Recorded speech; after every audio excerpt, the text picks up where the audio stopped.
नमस्कार। आज का हमारा नया विषय राज्य की कार्यपालिका, जिसे आज हम पढ़ना शुरू करेंगे।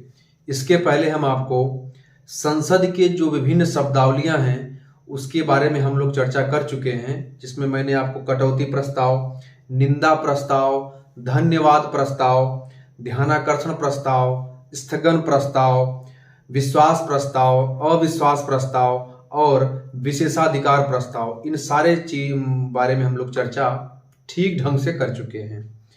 मुझे उम्मीद है कि वो सारी वीडियो आपको अच्छे तरीके से समझ में आई होंगी। आज का जो हमारा विषय होगा वो होगा भारत का जो राज्य होते हैं उन राज्यों के राज्यपाल के बारे में। अर्थात कहने का मतलब है कि राज्य का जो प्रमुख होता है, संवैधानिक प्रमुख, उसके बारे में हम चर्चा करेंगे, राज्यपाल के बारे में। देखिए, जिस तरह केंद्र में अगर कहा जाए तो केंद्र में जो संवैधानिक प्रमुख होता है वो राष्ट्रपति होता है, और जो वास्तविक प्रमुख होता है वो वहाँ का देश का प्रधानमंत्री होता है।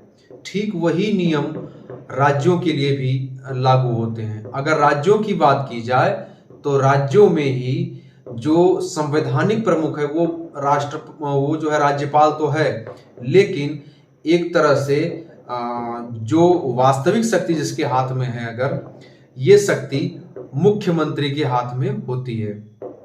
लेकिन ये बात हमारी तब तक ही सही रहती है जब तक पूर्ण बहुमत की सरकार हो। अगर सरकार कमजोर है तो उस राज्य के राज्यपाल की शक्ति बढ़ जाती है। इसके अलावा ये बात दिल्ली में उतनी अच्छी ढंग से लागू नहीं होती है। आप इस समय देख रहे होंगे स्थितियां जो हैं तत्कालीन जो चल रही हैं, राज्यपाल के पास जो दिल्ली की जो विधानसभाएं हैं और वहाँ के जो मुख्यमंत्री हैं, वहाँ के मुख्यमंत्री की शक्तियों को एक तरह से कहिए तो सीमित कर दिया गया है। ठीक है, राज्यपाल के शक्तियों से। ठीक है, तो इस तरह से आज हम कुल मिलाकर के पढ़ना शुरू करेंगे भारत की जो राज्य होते हैं, राज्यों के कार्यपालिका के संदर्भ में। तो आइए हम शुरू करते हैं राज्य के कार्यपालिका। उन्होंने लिखा भी है राज्य के कार्यपालिका। ठीक है, सबसे पहले अगर हम इसमें बात करें तो एक अनुच्छेद है भारतीय संविधान का, जो अनुच्छेद है अनुच्छेद 153, जो ये कहता है कि हर राज्य के लिए एक राज्यपाल होगा। ठीक है, और उसकी सहायता के लिए पूरी वहां की राज्य की मंत्रिपरिषद होगी और मुख्यमंत्री ही होगा। ठीक है, कोई भी प्रावधान अगर विधानसभा में कोई भी विधेयक अगर पास होता है विधानसभा से विधान परिषद में जाता है, अगर 2 सदन राज्य में है तो अंततः महामहिम राज्यपाल के हस्ताक्षर के उपरांत ही वह कानून का रूप लेता है। ठीक वही प्रक्रिया जो केंद्र में चलती चली आ रही है। एक तरह से अगर कहें हम तो ये राज्य में केंद्र का या राष्ट्रपति का एजेंट होता है, राष्ट्रपति के द्वारा ही नियुक्त किया जाता है। तो अनुच्छेद 153 में यह कहा गया है कि प्रत्येक राज्य के लिए एक राज्यपाल होगा। किस अनुच्छेद में कहा गया है? ये बात पहले भी कही गई है अनुच्छेद 153 में। अनुच्छेद 153 में कहा गया है कि हर राज्य के लिए या प्रत्येक राज्य के लिए एक क्या होगा? प्रत्येक राज्य के लिए एक राज्यपाल होगा। ठीक, राज्यपाल ये होगा ये राज्यपाल किसके द्वारा नियुक्त होगा? तो ये राष्ट्रपति के द्वारा नियुक्त होगा। देखिए, इसमें एक चीज और है कि एक से अधिक राज्यों का वो राज्यपाल बन सकता है। यह राष्ट्रपति के विवेक पर निर्भर है। राष्ट्रपति के विवेक का मतलब ही आप समझ जाइएगा कि केंद्रीय मंत्रिपरिषद के विवेक पर निर्भर है। ठीक है, आप देखते हैं जब सरकारें बदलती हैं तो सब जगहों के राज्यपाल बदल जाते हैं, क्योंकि वो जो केंद्र में सरकारें हैं खास करके वहां के राज्यपाल बदलते हैं जहां अपोजिशन पार्टी होती है, उनकी विजयी होती है। जैसे मान लीजिए कि कोई एक राज्य है, वहां पर बीजेपी के पार्टी का जो राज्यपाल नहीं है और सरकार बन गई बीजेपी के केंद्र में, तो वो तुरंत क्या करेंगे कि उस राज्य में अपने व्यक्ति को राज्यपाल बनाकर भेजेंगे। एक तरह से कह लें तो राष्ट्रपति के एजेंट के रूप में वो काम करते हैं राज्यपाल। ठीक है, तो ये चीजें हो गई कि प्रत्येक राज्य के लिए एक जो है राज्यपाल होगा। दूसरी चीज मैंने आपको बता दिया कि एक व्यक्ति जो है एक से अधिक राज्य के लिए राज्यपाल बन सकता है। तो आप लिख सकते हैं यहां कि एक व्यक्ति एक से अधिक राज्य का राज्यपाल बन सकता है। ठीक है, एक ही व्यक्ति अगर है तो वो चाहे तो एक से अधिक राज्य का राज्यपाल बन सकता है। अब आपके दिमाग में आएगा तो क्या एक से अधिक राज्य का राज्यपाल बनेगा तो क्या उसके वेतन भत्ते भी मिलेंगे? बिल्कुल मिलेंगे, लेकिन ये नहीं किया जैसे आप 1.5 लाख वेतन है अगर राज्यपाल का तो 2 राज्य का बन गया तो 3 लाख हो गया, है ना, तीसरे से बढ़ता चला गया 1.5 लाख जुड़ता, ऐसा नहीं है। इस किस अनुपात में देना है ये बात भी तय करने का अधिकार राष्ट्रपति महोदय के पास ही सुरक्षित है। ठीक है, तो ये हो गया कि एक व्यक्ति एक से अधिक राज्य का राज्यपाल बन सकता है। यह बात जो है अनुच्छेद 155 में ही कह दी गई है। देखिए हर भी चीज आपको अनुच्छेद उतना याद नहीं करना है, लेकिन याद थोड़ा रहे तो ठीक है। 53 में ही है, 55 में ही है, ये चीज हो गया।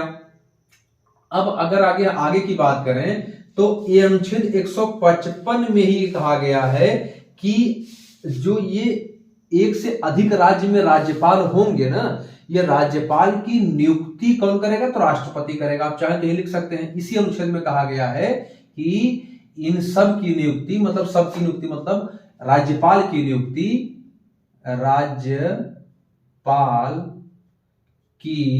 नियुक्ति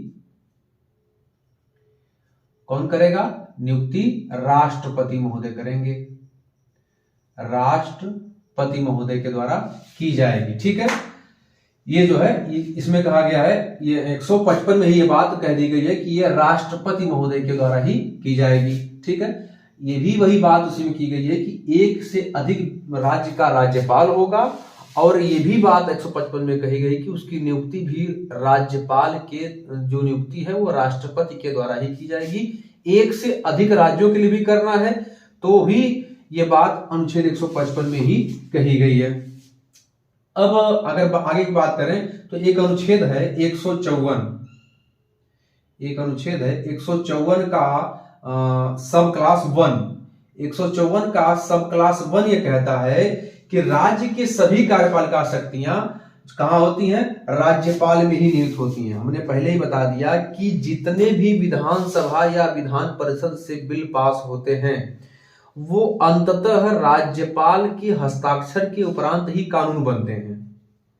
सेम वही प्रक्रिया जो केंद्र में राष्ट्रपति की है। जो संसद है, आप जब संसद पढ़ेंगे तो संसद के 2 सदन जो हैं, लोकसभा और राज्यसभा, दिख रहा है, लोकसभा और राज्यसभा, छोटा लिख रहे लगता है।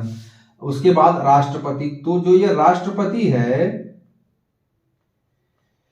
52 में कहा गया इसको, तो ये 79 में है, आपको याद करना है। तो अब वो जो है लोकसभा में मान लीजिए कोई बिल लाया जाता है, यहां से बिल अगर पास हो जाता है, इसमें जाता है, तो यहां से जब पास होता है तो इनका हस्ताक्षर होता है। उसके बाद जब हस्ताक्षर होने के बाद वो संविधान के रूप लेता है, संविधान में दर्ज होता है, कानून का रूप लेता है।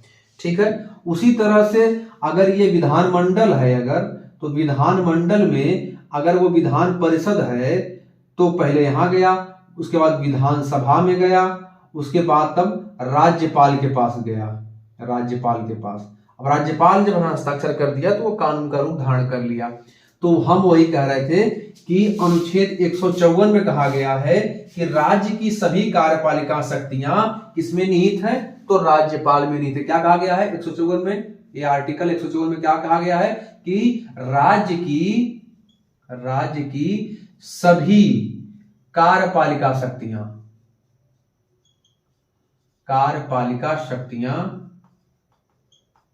कहां निहित हैं? तो राज्यपाल में निहित है।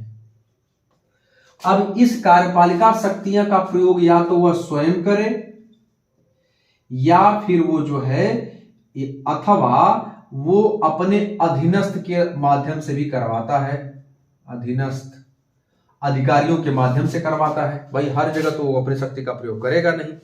जैसे अभी ट्रांसफर जब किसी का होता है तो आप देखेंगे नीचे केवल लिखा होता है राज्यपाल महोदय के आदेशानुसार।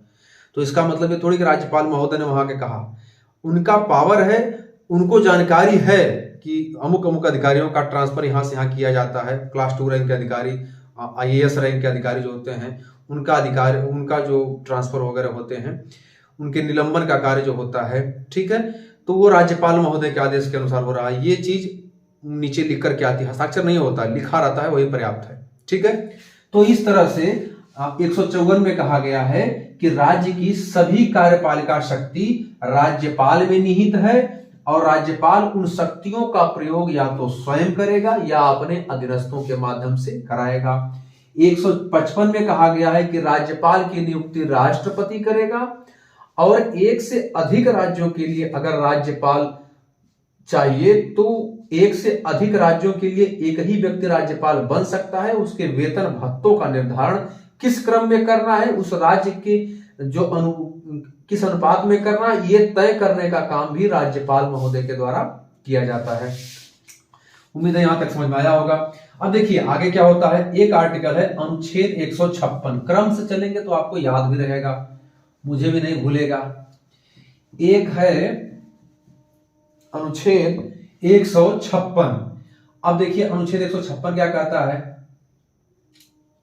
अनुच्छेद 156 कहता है कि राज्यपाल की पदावधि की बात करता है। देखिए राज्यपाल वैसे तो राष्ट्रपति के प्रसाद पर्यंत रहता है भाई, राष्ट्रपति का वो एक तरह से समझ लीजिए कि कह लीजिए एजेंट है, एजेंट के रूप में काम कर रहा है, उनके प्रसाद पर्यंत वो पद पे बना रह सकता है। लेकिन सामान्य रूप से अगर देखा जाए तो उसका कार्यकाल 5 वर्ष का होता है। तो 56 में इनके कार्यकाल की अगर बात की जाए, हालांकि अभी हम लास्ट में चलते चलते सारे मुख्य अनुच्छेद जो है वे भी लिखेंगे, आपको उसको विवेचना कर देंगे, हम समझ में आपको आ जाएगा, नोट डाउन कर लीजिएगा। अब यहाँ समझने की बात है कि पहले होता क्या है।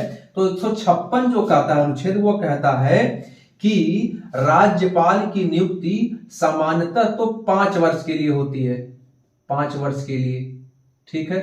लेकिन वह जो है राष्ट्रपति के प्रसाद पर्यंत, क्या प्रसाद पर्यंत, प्रसाद पर्यंत का मतलब क्या होता है कि जब तक वह चाहे, जब तक राष्ट्रपति चाहे तब तक, प्रसाद पर्यंत, प्रसाद पर्यंत पद धारण कर सकता है, पद धारण कर सकता है,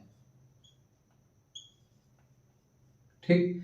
5 वर्ष के लिए सामान्य रूप से होते हैं, ये अनुच्छेद 155 में कहा गया है। लेकिन 5 वर्ष से अधिक भी हो सकता है, 5 वर्ष के पहले भी उन्हें हटा सकते हैं।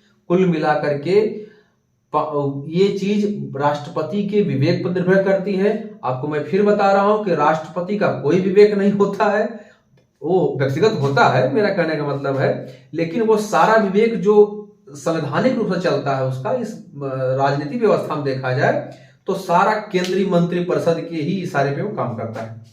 तो कुल मिलाकर के वो जो है राष्ट्रपति का प्रसाद पर्यंत, मतलब जब केंद्रीय मंत्री परिषद मुख्य रूप से, या हालांकि ये मैं जो शब्द बोला ये जो है एक तरह से व्यवहारिक है, ये लिखा नहीं मिलेगा आपको कहीं, लेकिन आप जाने रहे कि जब तक मंत्री परिषद चाहेगी, केंद्र में जिसकी सरकार है, तब तक वो राज्यपाल वहां बना रहेगा, नहीं चाहेगी तो वो हट जाएगा।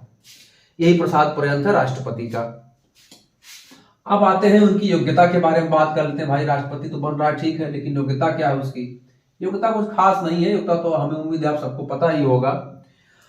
योग्यता की अगर बात करें तो अनुच्छेद 157 में उसकी योग्यता की बात कही गई है। 56 में वो हो गया आपका जो है 5 वर्ष का कार्यकाल, और अनुच्छेद 157 में जो है योग्यता है, सही है, ठीक है। अनुच्छेद 157 में क्या कहा गया है कि इसकी योग्यता के बारे में, योग्यता, ठीक है, योग्यता सबसे पहले तो आपको जान लीजिए कि वो भारत का नागरिक हो। क्या हो? भारत का नागरिक, भारत का नागरिक हो, ठीक। दूसरी चीज क्या उसके अंदर होनी चाहिए? गुण होना चाहिए, किसी लाभ के पद का ना हो। भी बताता हूं इसके मतलब क्या है।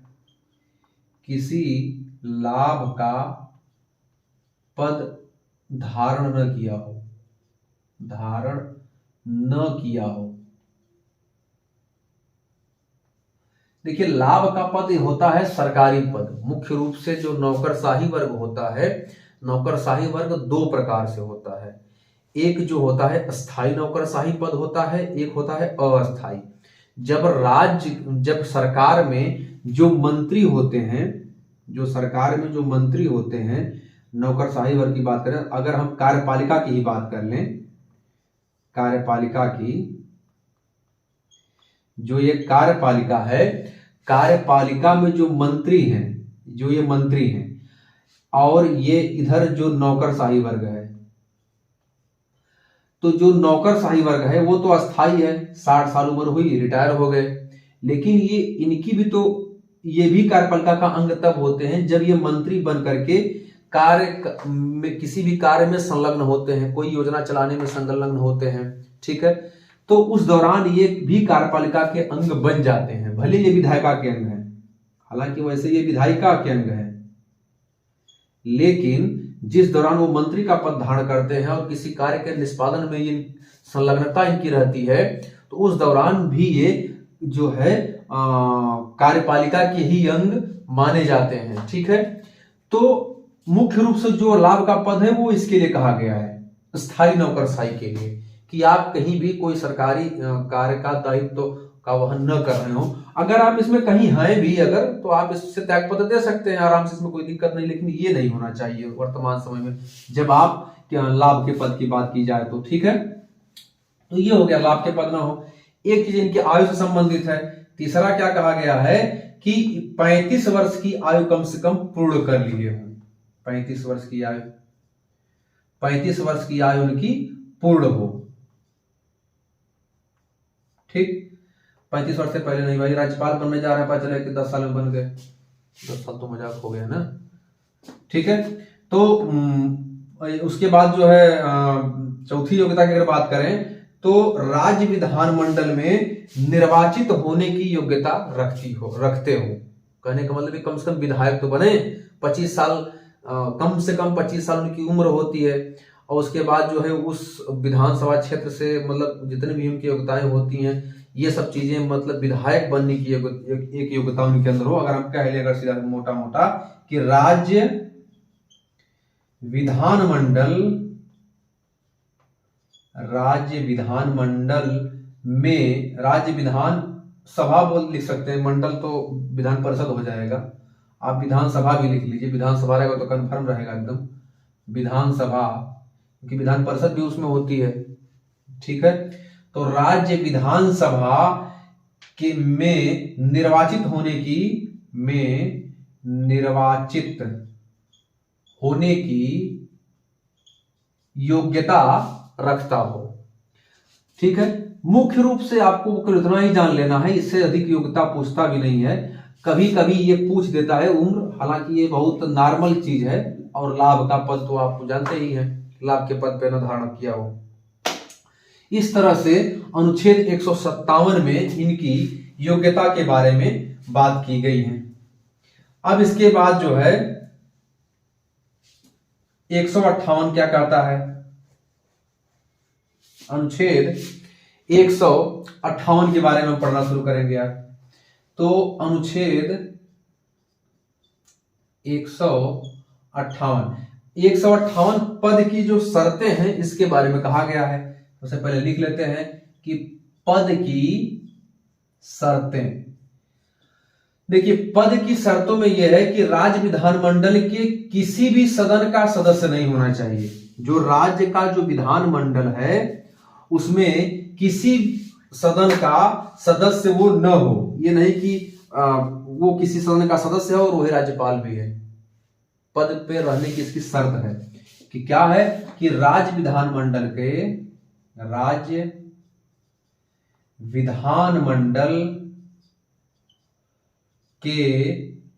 किसी भी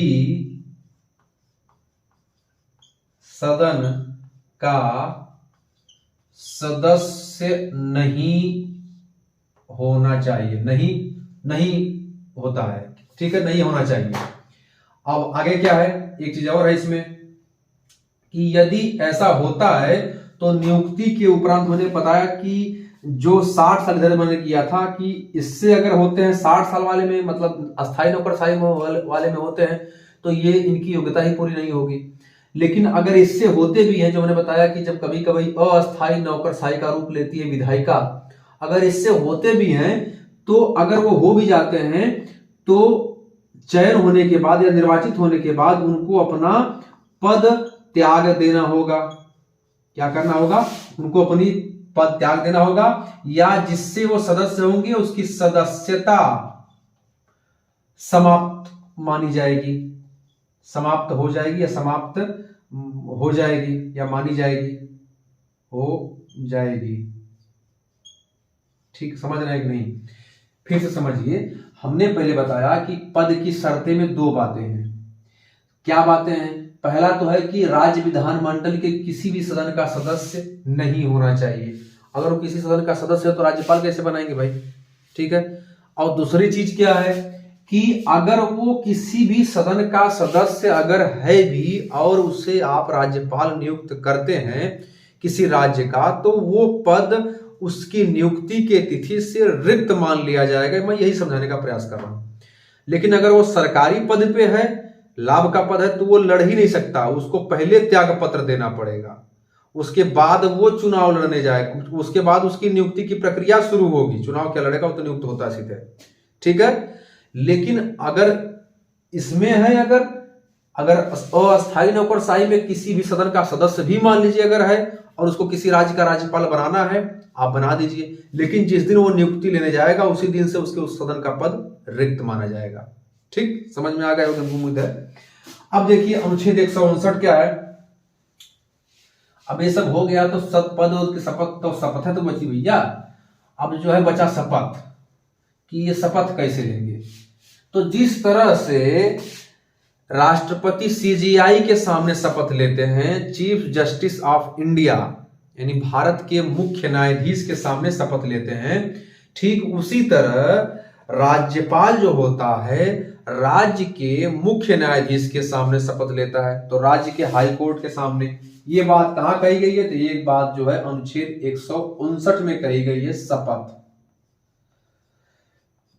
शपथ में कहता है कि राज्यपाल जो है किसके सामने? मुख्य न्यायाधीश, राज्य के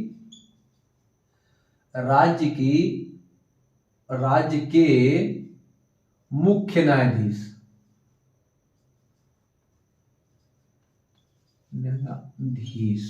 कौन से मुख्य न्यायाधीश? हाई कोर्ट के।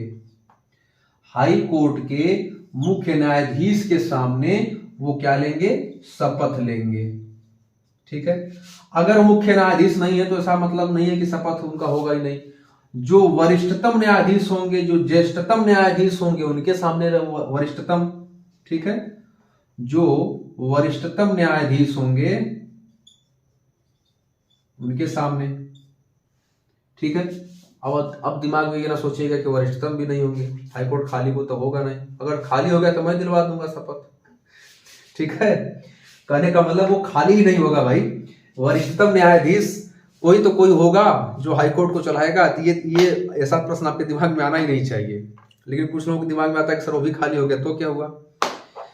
तो इस तरह से कुल मिलाकर हमने देखा कि शपथ जो है राज्य के मुख्य न्यायाधीश, जो हाईकोर्ट के जो मुख्य न्यायाधीश होते हैं उनके सामने, या वो अगर नहीं है तो उनके वरिष्ठतम जो न्यायाधीश हैं उनके सामने जो शपथ लेने का काम करते हैं। ठीक है। अब आइए आगे देखते हैं। ये अब हम पढ़ना शुरू करेंगे कि राज्यपाल की जो शक्तियां हैं। अब शपथ उपत तो हो गई हाई कोर्ट के जज साहब के सामने। अब राज्य में जो है राज्यपाल नियुक्त हो चुके हैं। अब आइए इनकी शक्तियों के बारे में जानते हैं कि शक्तियां क्या क्या है नियुक्त हो गए तो हम पढ़ेंगे कि राज्यपाल की शक्तियां। क्या पढ़ेंगे? राज्यपाल की शक्तियां। देखिए इनको कई प्रकार की शक्तियां दी गई हैं। विधायी शक्तियां हैं, और हाँ एक है सैन्य शक्ति के मामले में ये शून्य है। ठीक है। क्षमादान की शक्ति है। तो हम क्रम वाइज पहले देखेंगे। सबसे पहले हम देखेंगे विधायी शक्तियां। विधायी शक्तियां, देखिए विधायी शक्तियां जो होती हैं इसमें इनको दो शक्ति प्राप्त है। पहली तो है अध्यादेश, अध्यादेश जारी करने की शक्ति, जारी करने की शक्ति। देखिए ये बात अनुच्छेद 213 में कही गई है। हाँ ठीक है, 213 में यही उलट दीजिए आप, 1 2 3 कर दीजिए, 1 2 3। ये अध्यादेश जो है, ये जो अध्यादेश है ये राष्ट्रपति का अध्यादेश है। किसका? राष्ट्रपति का। ठीक है, यही 1 2 3 है तो राष्ट्रपति का, ये 2 1 3 हो गया तो राज्यपाल का अध्यादेश। अध्यादेश क्या होता है? जब सदन न चल रहा हो किन्हीं कारणों से और तत्कालीन किसी कानून की जरूरत हो, ठीक है, तो राज्यपाल महोदय अपने स्वविवेक से अध्यादेश, एक आदेश करते हैं जो उसी कानून की तरह काम करता है जिस तरह सदन पास करती है कोई कानून। ठीक है, शर्त इतना होता है कि जब सदन चलेगी तो उस अध्यादेश को फिर पास करवा लिया जाएगा, जो अध्यादेश राज्यपाल के द्वारा राज्यपाल के द्वारा राज्य में लाया गया है। अगर सदन उसको पारित नहीं करती या स्वीकार नहीं करती तो वो अपने आप जो है समाप्त हो जाएगा। ऐसा प्रावधान है अध्यादेश का। ये बात राज्यपाल के संदर्भ में 2 1 3 में है और यही राष्ट्रपति के लिए 1 2 3 में है। ठीक है, दूसरी शक्ति क्या है? यहां लिख देते हैं हम, अनुच्छेद 213 में। ठीक है, 213 में। अब देखिए दूसरी शक्ति क्या है? दूसरी शक्ति है वीटो की। ये अनुच्छेद 200 में कहा गया है। अब समझिए वीटो क्या है। मान लीजिए कि ये वीटो तब लगता उगता है जब, अक्सर दिल्ली का उदाहरण अगर लेकर चलेंगे तो बड़ा फिट बैठेगा। मान लीजिए कि विधानसभा कोई कानून पारित की, विधान परिषद भी उस पर फुल मेजोरिटी में पास कर दी, राज्य में सरकार है किसी पार्टी की और उस पार्टी का अपोजिशन जो सरकार है वो केंद्र में है, या केंद्र में जिसकी सरकार है उसकी सरकार राज्य में नहीं है और उसका एजेंट बैठा हुआ है, मतलब राज्यपाल बैठा हुआ है उस राज्य में। तो होगा क्या, दिक्कत क्या आती है कि कोई भी कानून जब विधान परिषद से और विधान सभा से जब पास होता है, राज्य की विधानमंडल में जब वो पूरी तरह से पास हो जाता है और जब हस्ताक्षर के लिए, मैंने कहा कि जब राज्यपाल के हस्ताक्षर होंगे तभी वो कानून बनता है। समझिए, जैसे ये सदन है, ये राज्य का सदन है, कोई कानून विधानसभा से पास हो गया, विधान परिषद से पास हो गया, राज्यपाल के पास गया। राज्यपाल महोदय ने कहा कि जो ये कानून आप ये चिट्ठा बनाए हो, जो ये कानून लाए हो हमारे पास, ये कानून मुझे ठीक प्रतीत नहीं होता है, मैं इसको अपने विचार के लिए अपने पास रखना चाहता हूं और इस विचार करने के लिए मैं रख करके इस कानून को मैं राष्ट्रपति महोदय को, जो मुझे नियुक्त किए हैं, मैं इन्हें भेजना चाहता हूं कि राष्ट्रपति महोदय इस पे विचार करेंगे। तो यही है अनुच्छेद 200। अनुच्छेद 200 कहता है कि राज्य विधानमंडल से पारित कानून जब राज्यपाल अपने विवेक का इस्तेमाल करके, राष्ट्रपति के निरीक्षण के लिए जब उस कानून को रख लेता है अपने पास, उस प्रस्ताव को रख लेता है जो पास होकर के दोनों सदनों में आ चुका है, केवल हस्ताक्षर करना था तो कानून बन जाता। लेकिन उसने रख लिया और कहा कि मैं इस पर विचाराधीन रखता हूं और राष्ट्रपति महोदय के लिए। वही एक अनुच्छेद और आता है, अनुच्छेद 200 का 1। 200, हालांकि ऐसा अनुच्छेद पढ़ाएंगे भी आपको आगे, इसमें है अभी, हम फिर चर्चा कर देंगे थोड़ा थोड़ा। 200 का 1 कहता है कि इस पर राज्यपाल जब ये कानून भेजते हैं राष्ट्रपति के पास, तो राष्ट्रपति अपने विचार करने के लिए इसको अपने यहां रोक सकता है। राज्य का पास कोई भी कानून राष्ट्रपति के पास भेजा गया तो ये अपने विचार से राष्ट्रपति के पास भेजे तो यहां लागू हो गया 200, यहां लागू हो गया 200। और राष्ट्रपति के पास गया और राष्ट्रपति अपने पढ़ने लिखी भाई समझने के लिए भाई क्या आपने बनाया, मैं इस पे विचार करना चाहता हूं, मैं इसको अध्ययन करना चाहता हूं, ये करके रोक लिया, ये हो गया 201। ठीक है, यानी राष्ट्रपति के विचाराधीन रोका हुआ कानून 201, राज्यपाल के विचाराधीन रोका हुआ कानून और राष्ट्रपति को भेजने के लिए कहा गया कानून तो वो 200 में आएगा। तो इसकी दो तरह के वीटो हैं, एक अध्यादेश का है और एक वीटो शक्ति है। उम्मीद है कि आपको समझ में आ रहा होगा। ठीक है, अब आइए देखते हैं इनकी क्षमादान की शक्ति। ये तो हो गई विधायी शक्ति। हाँ भैया,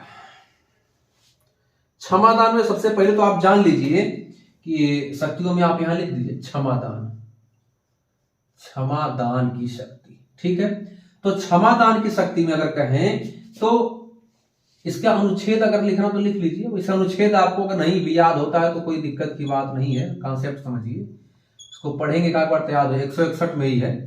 ठीक है, अनुच्छेद 161 में है। ठीक है, अनुच्छेद 161 में है। अनुच्छेद 161 में कहा है कि इस राज्यपाल की जो शक्तियां हैं क्षमादान की वो क्या है। तो सबसे पहली चीज है इसमें आप देखेंगे कि यह मृत्यु दंड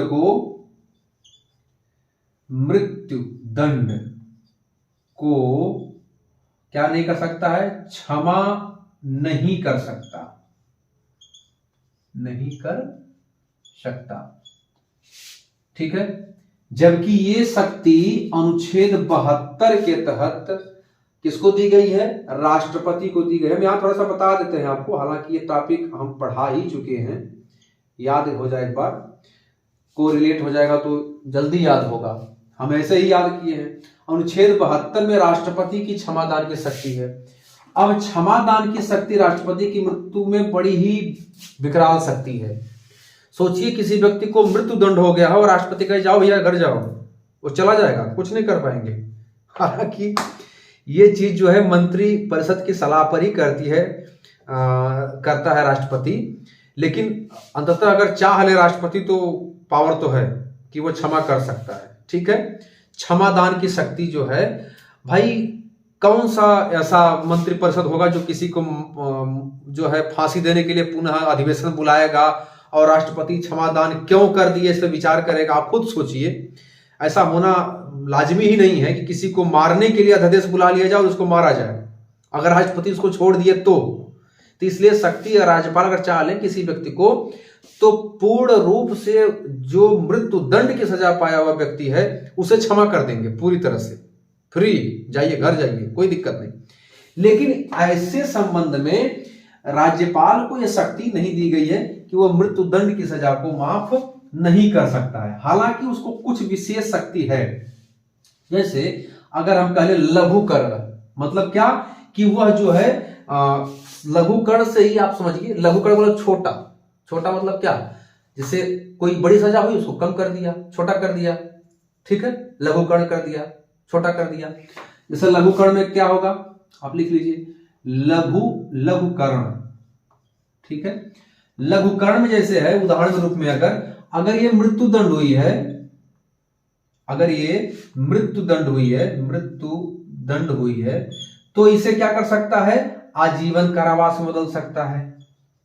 आजीवन कारावास लिख लीजिएगा, आजीवन कारावास में बदल सकता है। दूसरी चीज, अगर उसे कठोर सजा मिली है, क्या चीज, अगर उसे कठोर सजा मिली है तो उस कठोर सजा को साधारण कारावास में बदल सकता है। साधारण कारावास, ठीक, उसे साधारण कारावास में बदल सकता है। किसको, किसी भी व्यक्ति की जो है इस कठोर सजा को साधारण कारावास में और मृत्यु दंड की सजा को आजीवन कारावास में। ठीक है, आजीवन कारावास यही लिख लीजिएगा इसको, ये पूरा हो जाएगा। ठीक, इस तरह से उसकी हो गई लघुकरण की शक्ति। आगे एक शक्ति और है जिसे कहते हैं परिहार।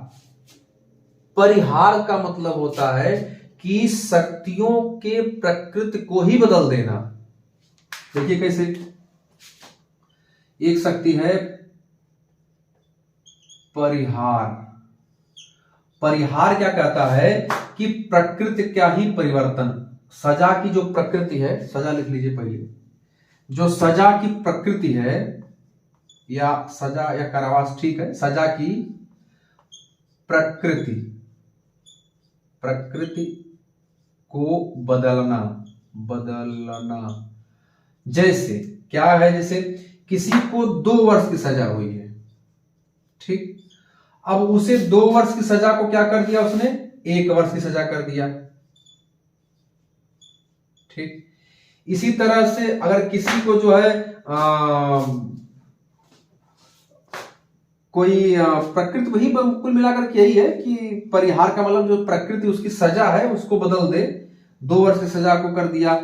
अब थोड़ा सा इसमें अंतर आता है इससे कि लघुकरण से, बस ज्यादा अंतर इसमें नहीं होता है। कुल मिलाकर सजा की प्रकृति को वो बदल देता है, जो उसकी प्रकृति होती है, जो मूल रूप से सजा दी जाती है उससे थोड़ा सा वो हट जाएगा, ठीक है।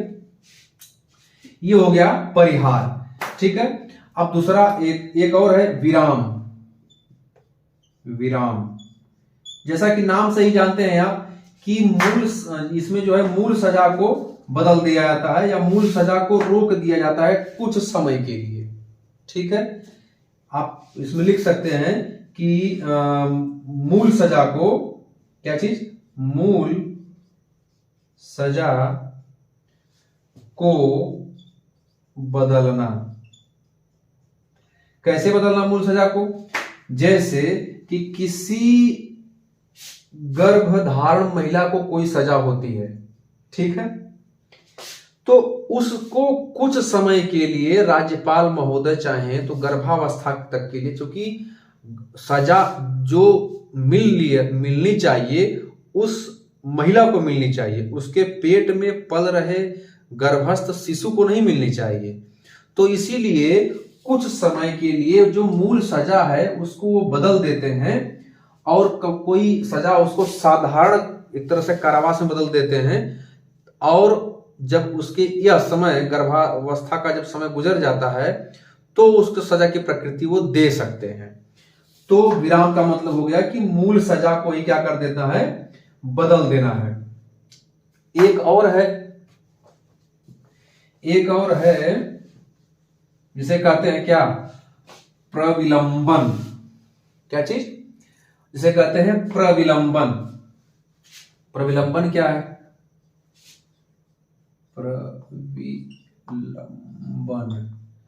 प्रविलंबन क्या है कि किसी दंड को अस्थायी तरीके से रोक देना, अस्थायी तरीके से किसी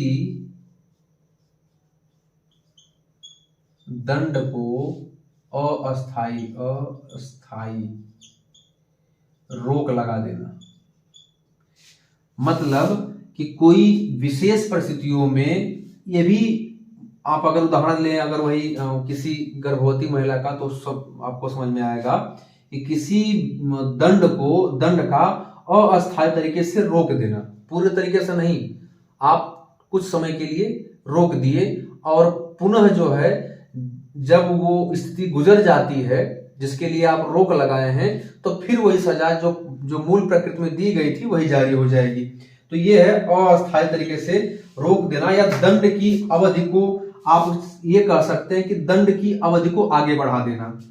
लिख सकते हैं कि दंड की अवधि को क्या कर देना भैया, आगे बढ़ा देना।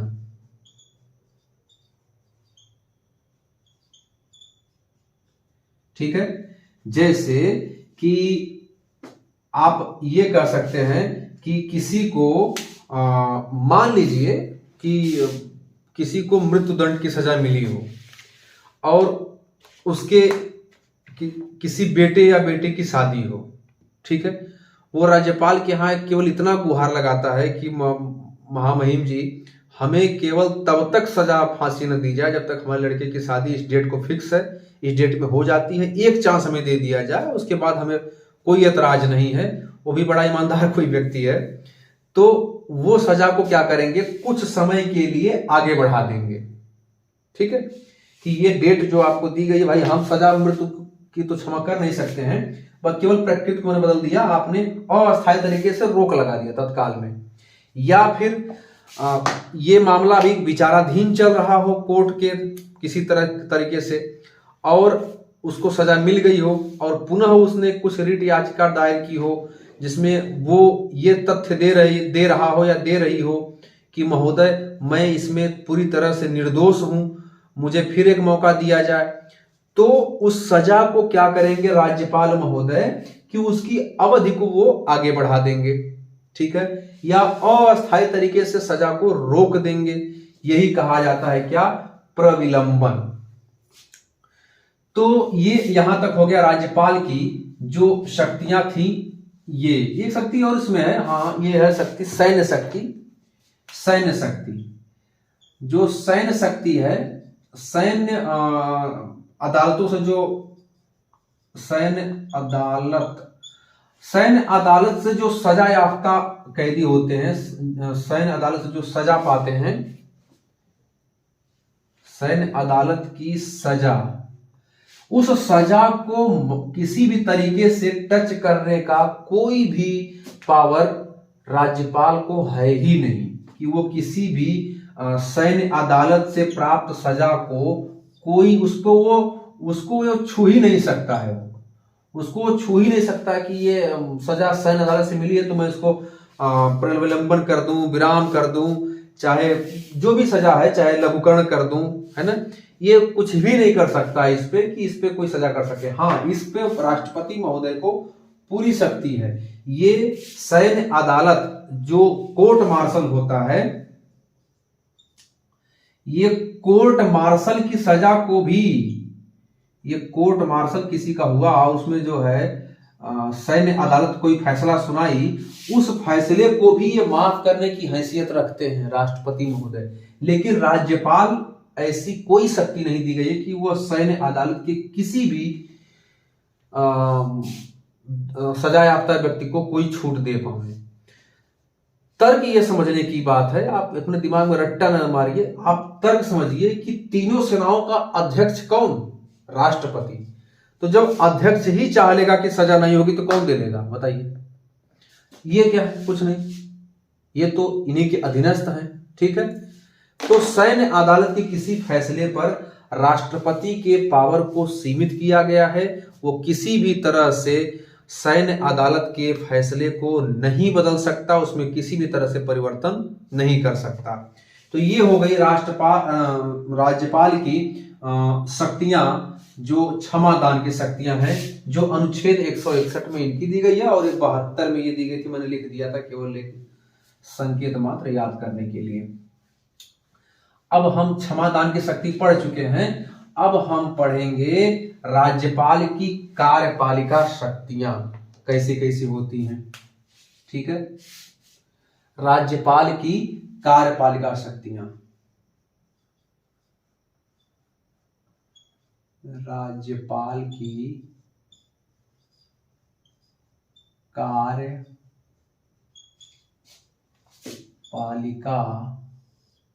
शक्तियां। देखिए, राज्यपाल की कार्यपालिका शक्तियों में सबसे प्रमुख शक्ति जो आती है वो नियुक्ति संबंधी शक्ति आती है। वो कई सारे राज्य के कई सारे उच्च पदस्थ अधिकारियों की नियुक्ति भी करता है। तो सबसे पहले हम लिख लेते हैं क्या, नियुक्ति संबंधी शक्ति। क्या चीज, नियुक्ति संबंधी शक्ति। अब देखिए किसकी किसकी नियुक्ति करता है। सबसे पहले जो राज्य जिस तरह महान्यायवादी होता है केंद्र में, वैसे यहां होता है महाधिवक्ता। तो सबसे पहली जो नियुक्ति करता है वह राज्य के महाधिवक्ता का करता है। महाधिवक्ता सबसे बड़ा वकील राज्य सरकार का। अनुच्छेद 165 में इसकी बात की गई है। राज्य के महाधिवक्ता सारे मामले जो राज्य के होते हैं वो अपनी तरफ से यही देखता है। तो इसकी भी नियुक्ति कौन करता है, राज्यपाल ही करते हैं अनुच्छेद 165 के तहत। दूसरी बात अगर कहें हम कि दूसरी शक्ति क्या है, तो दूसरी शक्ति है कि मुख्यमंत्री की नियुक्ति, ये तो स्वाभाविक सी बात है, आप भी जानते होंगे। मुख्यमंत्री को शपथ दिलाने का भी काम राज्यपाल ही करते हैं, तो मुख्यमंत्री की नियुक्ति, और इसके अलावा उसके सलाह पर, मुख्यमंत्री की सलाह पर अन्य मंत्री की नियुक्ति।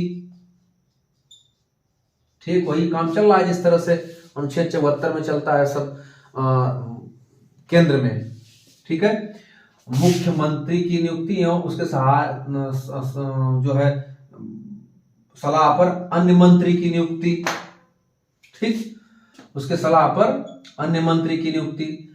और सबसे जो बड़ी बात है वो है राज्य के प्रमुख आयोग और उसके अध्यक्ष और उसके सदस्यों की नियुक्ति। ठीक है, तो जो राज्य के प्रमुख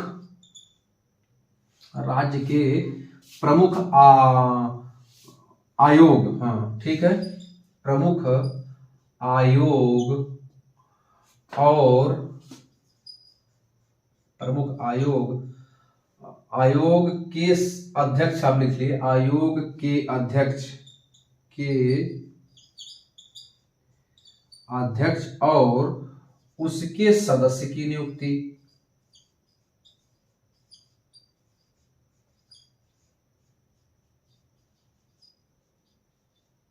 ठीक, अब इसमें कई सारे आते हैं। ठीक है, जैसे राज्य लोक सेवा आयोग के अध्यक्ष हो गए, इनकी नियुक्ति करना, ये सारे काम। तो उदाहरण भी समझ लेते हैं कौन कौन से हैं लगभग। ठीक है, समझ में आ गया।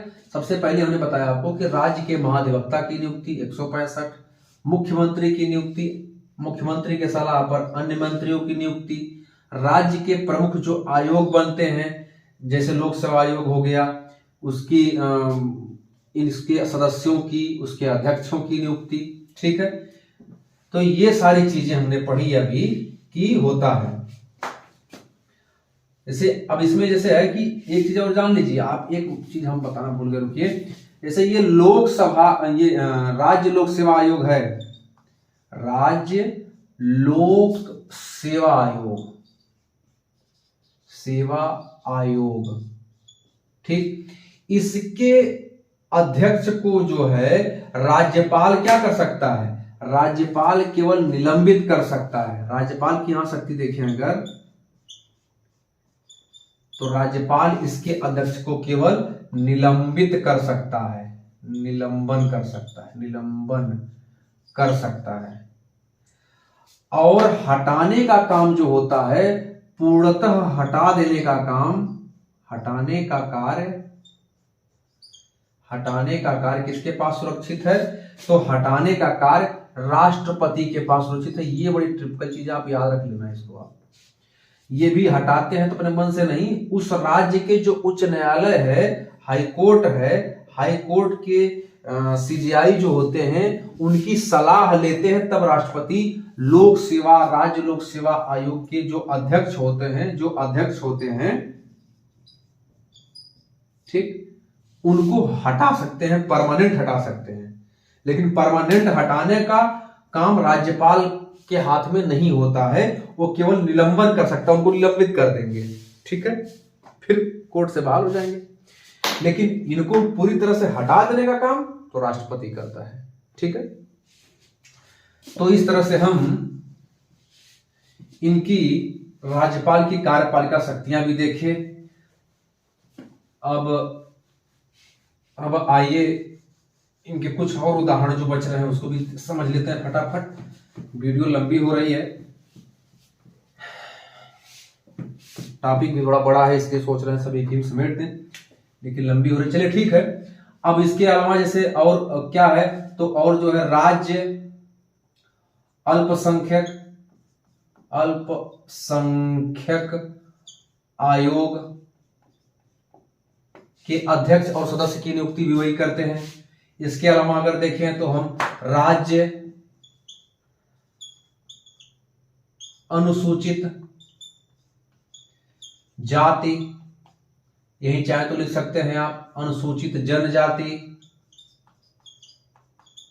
अनुसूचित जनजाति आयोग के अध्यक्ष और सदस्य। इसके अलावा अगर देखें हम तो राज्य महिला आयोग, राज्य महिला आयोग के अध्यक्ष और सदस्य की नियुक्ति। इसके अलावा राज्य वित्त आयोग, राज्य वित्त आयोग, राज्य वित्त आयोग, हालांकि ये हर 5 साल पे, आप जाने रहिए, ये हर 5 वर्ष पे गठन होता है। अनुच्छेद 243 में इसका प्रावधान दिया गया है। अनुच्छेद 243 में इसका प्रावधान दिया गया है। राज्य वित्त आयोग का भी ये जो अध्यक्ष होते हैं, जो उनके सदस्य होते हैं, इनकी नियुक्ति करना राज्यपाल का ही काम होता है। ठीक है, लास्ट एक और समझ लीजिए, जिला न्यायाधीश की नियुक्ति भी यही करते हैं। कौन करता है? राज्यपाल जिला न्यायाधीश की नियुक्ति। ठीक है, आप लिख सकते हैं जिला न्यायाधीश की नियुक्ति। ठीक, तो इस तरह से इसकी जो है कार्यपालिका शक्तियां हैं। हाँ, इसमें एक चीज और है, जिला न्यायाधीश जो होते हैं 50% जो होते हैं वो सीधी भर्ती से होते हैं। ठीक है, ये सीधी भर्ती से होते हैं, सीधी भर्ती से, और 50% जो होते हैं प्रारंभिक परीक्षा से होते हैं, प्रारंभिक परीक्षा से होते हैं। उसके बाद ये जो है प्रमोट करते हैं, प्रमोट करने के बाद ये भी बनते हैं क्या? जिला जज, और ये भी सीधी भर्ती से बनते हैं जिला जज।